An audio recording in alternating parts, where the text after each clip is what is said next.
What's going on, YouTube? JT is Reborn here, and welcome back to another edition of my DC comic book reviews. And in this video, we're going to be talking about Titans issue number 22. This one is written by John Layman, and this one says he's back. That's right, Deathstroke is back, even though he's already been back kind of before, as we established earlier in the pages of this Layman run. But yeah, so Deathstroke's been off there. He's been kind of gathering his own like crime syndicate or whatever of different people. Like he's got Clock King. In this issue, he pulls Mammoth, and he even gets kind of Killer Frost.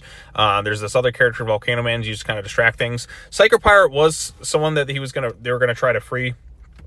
But basically, Deathstroke's just like, no, I've seen how he can manipulate emotions. I am not having that happen to me. He tells that right to Clock King. So, yeah, we do find out, like, months ago how Deathstroke had kind of broken free of his thing, and we come to find out that Tara Markov was involved, and she enjoys the fact that he's been in excruciating pain, but she's going to be kind of working alongside him, like, as kind of bitter, like, allies for the time being, because, like, she's going to kind of use him to her benefit, to an extent. They do reference stuff like Dark Crisis, which has already been a few years old now at this point, which, remember when they called it Dark Crisis on Infinite Earths, like, several, like after a couple of issues, they changed it to Dark Crisis on Infinite Earths. It's kind of a weird timing for that event, but yeah, Dark Crisis on Infinite Earths was not that great. They also reference stuff like Deathstroke Rebirth, and they also reference Absolute Power. But basically, like I said, Tara and Slade are going to be working together again for the time being. And then kind of like in the present day in New York, the Titans are investigating basically like this vehicle containing like various like metahuman villains of sorts. Again, this one's written by John Layman, and Daniel Bayliss is the artist. And basically, like I said, Nightwing does his detective stuff, and he's figuring out what was happening there. All these different characters had escaped. You had Deathstroke involved. You had Mammoth there. Starfire is like, I love it when you do your Boy Wonder thing. He's like, you know, you're spending under the world's greatest detective. We'll do that for you. They also showcased that Psycho Pirate was in there too, but Slade is basically like, nope, no. I know what he's capable of. I'm not having him involved, and Psycho Pirate got kind of ticked off. That was kind of fun. And then Killer Frost, who was just like, I'm done with the good guys. I'm back to the bad guys, but then I'll probably betray you or something. I don't know. I have a feeling she might just betray them and kind of go back to the good guy side, because she was just in the pages of Justice League Unlimited, wasn't she? Where she was just manipulated by Psycho Pirate, but now she's kind of in this villainous side. I don't know what they're doing with Killer Frost, but who exactly knows? So, yeah, that's what's going on. Psycho Pirate's kind of left there. Slade's like, absolutely not. And then they have Volcano Man, or whatever his name is, kind of attacking the Titans. They knock him into the water. There's some romantic time, because, you know, Donna, like, tackles Roy Arsenal, and then they have this stare down, like, we're staring, and I'm like, no. Roy, you literally just got your daughter back. You seem to be having something going on with Cheshire, and now you're kind of, like, this thing with Donna.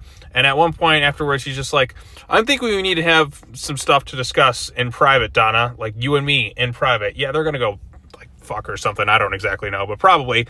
But anyway, so Slade's on the loose, and we have this moment between Beast Boy and Raven excuse me, Rachel, because they only refer to her as that, and my God, we have like really fallen off the deep end with Raven's design here. We had that glorious, fantastic looking Lucas Meyer thing at the end of the Tom Taylor run. She looked great. Fans were universally happy about that design, but no, let's go back to this ugly ass pink haircut and just have her look like this. Like, Raven should look stunning, but they make her look like this, and Gar looks pretty bad too. Like, he looks like he hasn't shaved in weeks.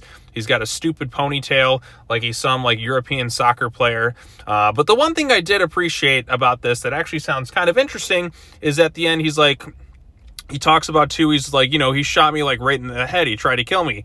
And you know how easy, like how hard it was and how much it hurt to kind of regrow my eye that he shot out? Yeah, because Gar has pretty much been established to be immortal at this point. Nothing seems to harm this guy whatsoever. Like, he can separate into millions of pieces, totally fine, can get shot point blank in the range, like point blank range in the face.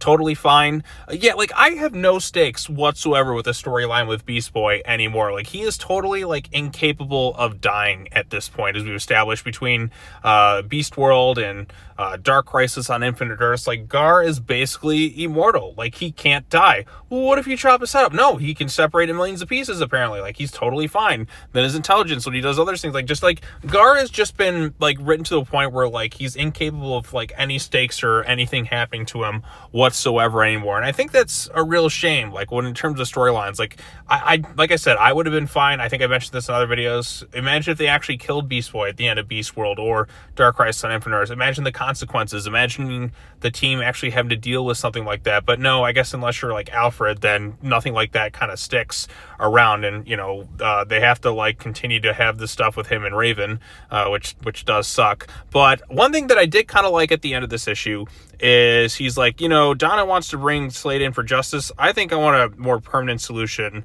that maybe the man we thought was dead should be. So Beast Boy wants revenge. Like, he legit wants to kill Deathstroke. And I am totally all for this storyline of Gar going off the deep end. And that actually creates more of a conflict between him and the other Titans. Like, have him do something, because Gar's usually, like, this kind of happy-go-lucky guy for a lot of the time, as we've seen in many comics and other sorts of, like, other adaptations. Have him be the angry, pissed-off one. Let's have Dark Beast Boy.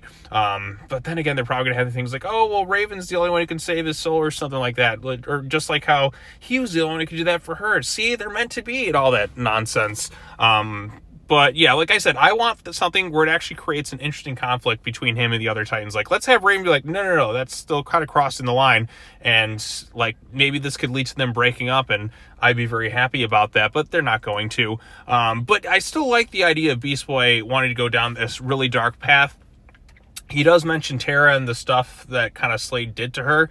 So maybe they can form some sort of alliance against Deathstroke. I think that would be kind of interesting, and you could do something with that, but I doubt they will. Like I said, I've been kind of let down with a lot of stuff with DC in terms of the Titans for so long that I just kind of expect the worst. But if they could pull something off with that, having Beast Boy really go against his team and want to go down this, like, bloodthirsty path for vengeance against Deathstroke, I'm totally all for that storyline. So, but I wonder if they'll actually have him come to, like, a decision to change on his own, or if it's just going to be, you know, Raven's there and she's the only one who can help, like, change him or something like that, calm his rage. That's probably what they're going to end up doing. Like, I mean, you can predict this stuff a mile away, but if they didn't and actually went in an interesting direction, maybe it's Tara who helps him, or, like, he just has to come to find his own agency. That would be kind of cool, but I don't know. I don't trust DC to pull that thing off. But like I said, the one thing about this issue I really did kind of like is that interesting hook of Gar wanting to go on a bloodthirsty, like, path of revenge. Like, let's see that storyline unfold. Like, that's the one that actually kind of intrigues me, which is one of the positives I'll say about this particular comic book. That's the one thing at the end where I'm like, okay, that's a direction I'd actually like to see, but I don't know how well the execution will be with that particular storyline. So, but hey, only time will tell. Let's hope for the best. All things considered, this is, you know, a totally serviceable, like, issue. Artwork, you know, for the other Titans is fine. Don't like the way Rachel is designed in this thing. Like, we could have such a better looking Raven design, but they just choose not to do it for whatever reason. I don't know. Like, DC's got some weird stuff, like, against her character. But the bloodthirsty Beast Boy, like, angle is something I actually would like to see explored more with this upcoming run. So, not a fan of the Roy and Donna stuff that they're throwing into this thing.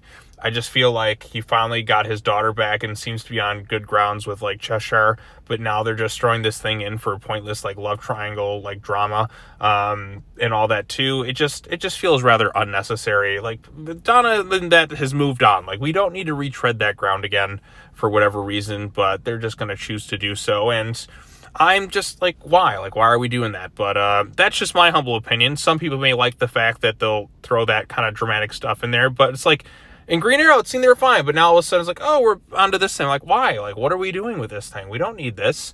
But I guess it's just to kind of add some, like, unnecessary, like, drama to the storyline. They do this a lot and stuff. But like I said, the Beast Boy stuff does kind of intrigue me. And, you know, it's Slade vs. the Titans. It's kind of classic Teen Titans stuff. And hopefully they have some interesting stuff to do with that. And especially since Tara really despises Slade. Like, what's her end goal with this whole thing? Only time will tell. But What did you all think of it? Post your comments down below. Be sure to like this video, share it with your friends, subscribe to your channel for more content, hit that bell for notifications, all the other fun stuff. And that's going to be it for the DC comic book reviews for this particular week. I will be back with other Godzilla and Mothra comics coming out tomorrow, or between tomorrow and Sunday. I've also got a new After the Movie coming out tomorrow because I'm going to be seeing that movie Sinners. So I haven't done an After the Movie, it feels like, in forever. So I'm looking forward to doing another one. But yeah, I'll be back with some new stuff, and I will see you all in the next video. Peace out.